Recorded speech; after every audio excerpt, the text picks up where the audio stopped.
Hey, big bulls, welcome back to another edition of Bullseye. There's a lot happening in the markets this week, and we're going to give you a breakdown of the three biggest stories. This week, we talk about the Deepseek AI opportunity for Anant Raj and Netweb technologies, Indus Towers strong results, and is the small cap index flirting with the bear territory?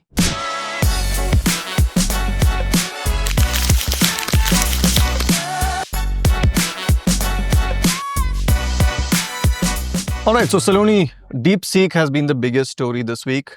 It has shaken things up across the globe. Most notably, Nvidia, the stock dropped by 17%, lost $600 billion in market cap, which was the single biggest day market cap erosion ever in the history of stock markets, right? So what is going on? What is up with Deepseek that has roiled the tech stocks and the NASDAQ in the US so much?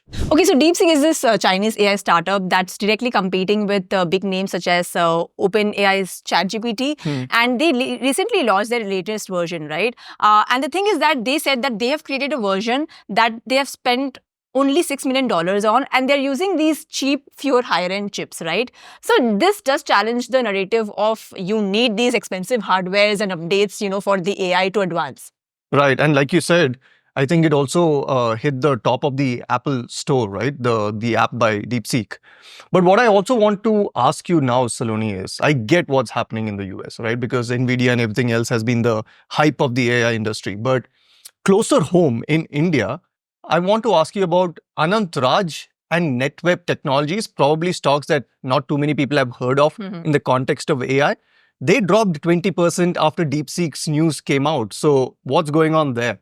Right. So Anant Raj is actually a real estate player, but they are expanding in data centers too, right? And they've also jumped into AI by partnering with Google in 2024 to create these AI-powered tech solutions. Meanwhile, Netweb Technologies, which has around 50% revenue from AI, they have also teamed up with Nvidia to design Nvidia's, top advanced GPU systems. And this partnership is key for their AI ambitions, right? So it looks like that anything that happens in the AI space, or especially the AI hardware space, is going to have some sort of impact on these stocks as well. Right. So these stocks first crashed, but then they did recover after they came out and said, hey, look, Deepseek is actually an opportunity and not so much a threat, right? So how are they now spinning this entire narrative around and making investors happy? So Netweb's take is that a cheaper AI platform obviously lowers entry barrier, and this gives more people to adopt AI, right? And this grows the pie, and obviously this will help Netweb too, right? And Netweb's AI solutions support training and inference. They're actually backing India's push for more local tech, right? So these solutions are pretty much neutral. So it doesn't matter what GPU uses for an AI, right? Netweb can integrate it as it is. And this was enough to make investors happy, and obviously the stock surged, right? Meanwhile, Anant Raj had to shout out that it's actually a real estate company, and it makes building and it makes data centers, as I said before. And just 7% of its EBITDA comes from the data center business. And they want to believe that as and when more people use AI, this will obviously lead to a demand for the cloud infrastructure that they are obviously involved in. And this eventually will help them also with the demand, right? Got it. So I can see why those statements would have probably made investors a little calmer and happier. Now, so Indus Towers consolidated net profit jumped around 160% for Q3 to rupees 4,000 crore. And investors are also hoping for this big dividend announcement. There's a possibility. So what exactly is happening? But before that, what does Indus Towers do? Right. So the simplest way to think about it, Saloni, is when you place a call using a telecom network that you choose, it gets routed through one of those network towers that are placed somewhere, right? The closer you are to a tower, the better the connectivity, the better the range and everything else. Indus Towers is one of the biggest players that makes this possible. They set up towers, which they then lease out to telcos like Jio, Airtel and Vi, and they can use it, pay a lease, a rental fee to Indus Towers and route calls and everything else through this. Indus Towers has sort of a monopoly in this market, with 3 out of 5 calls placed being routed through their network towers. So there has been a sudden spurt in demand from telcos that's drove the profits?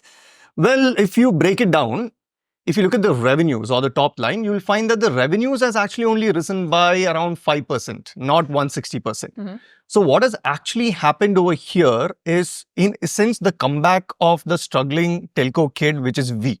So as you know, Vi has struggled quite a bit since Jio came into the We've market. And spoken about this also before. Absolutely, right? But Vi has kind of sold some of the stake that it had, its non-core assets, plus it's raised capital. And what that has enabled Vi to do is actually pay back the dues.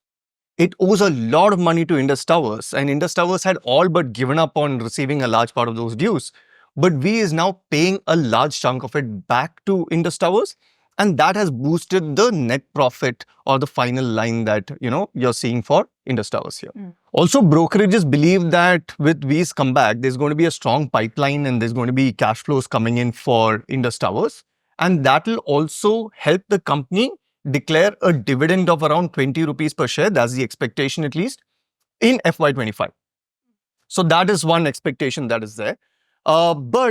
And this is actually quite interesting because Indus Towers hasn't paid a dividend since 2020, all because of the dues overhang from Vi. So obviously, investors are hoping that that will change now. And also, guess what, Saloni? Just like Anant Raj kind of diversified, Indus Towers is now planning to diversify, and they're planning to get into the EV charging infrastructure business. So again, that is something that maybe investors will have an eye on for the future. So Saloni, let's talk about the big thing that is concerning everyone, which is the small cap index kind of flirting with bear market territory, right? The small cap index had fallen 20% from its peak. But also the Nifty 50 is maybe on track for its worst performance since 2001. And what I mean by that is, in 23 years, we have never had a situation where the Nifty 50 has had 4 consecutive red months showing up, right? So that is looking like a very real possibility now. And when the index falls, going back to the small cap index, when the index falls by 20%, that is when people officially call it a bear market. Yes, it's recovered a little, but that's when people typically call it a bear market. So what gives over here? Right. Now, even though small cap index bounced back in Wednesday session and even Thursday, today, the concerns still rise about the valuations that these, stocks have, right? There's a measure called price to earnings or PE ratio, that's like the crudest way to look at how expensive or cheap a stock is. So if a stock is trading at a PE of around 10, that means that investors are willing to pay 10 rupees for every rupee that stock makes, right? The higher the PE, the more expensive a stock is, right? And that is generally the theory of how you measure PE. Now, anyway, just a few months ago, when the asset management firm Capital Mind, they released this data that looked into small cap index, they found that the PE for the index was over 35 times. And in comparison, large caps were trading at around 25 times PE back then. Now, of course, small caps are considered riskier than large cap, right? So investors were willing to pay more of this money just to participate in the small cap stocks, because small cap stocks are always, looked at chasing for those growth potential, right, those big alpha returns that they, make it seem like. And that created a sort of froth in the market. But of course, we need to remember that the risk that comes with it is very high, right? Now, but this sell-off that you have spoken about, that has hit the smaller stocks more than large caps, right? Around 222 stocks have dropped 60 to 96% from their 52 weeks highs. Now, 52-week high is the highest point that a stock trades over the last year. Got it. But we spoke about small caps, but we also started by saying that the Nifty 50 is on track for, one of its worst 4-month performances. So what's happening with large caps also? I understand the PE and froth, but what's happening with large caps here? So with corporate earnings slowing, investors are wondering if Indian stocks, they're justifying the valuations and the premiums that, we all have been paying for, right? Especially when you compare it with other emerging markets. Because nearly 40% of listed stocks have tumbled around 30 to 95% from their 52-week highs. Got it. So, but at the end of the day, we do have to point out that you can't catch the bottom of the market. Yes, it looks scary. But we have seen that the long-term trend of the market is up. In periods of froth, like we have seen high valuations when people get excited, there's bound to be a correction where things revert back to the mean, right? But long-term investors, the only thing that we would probably say is don't try to catch the bottom of the market and try to time the market. Look for stocks that are still fairly valued. A lot of mutual funds are still lapping up stocks, so keep that in mind. And for all other investors, keep your SIPs running and stay invested, because I think the long-term growth story of India is intact. I don't think that has changed anything. but don't forget to be cautious because that's important. Right, of course. And I guess that's it from us then this week, Saloni. These were the three big stories for this week. We hope all of you watching have enjoyed this episode. Drop your comments in, share your feedback as well. And don't forget to subscribe to our channel. Hit this like button on the video as well, and also that bell icon so that you know when the next episode drops. We'll see you folks next Thursday.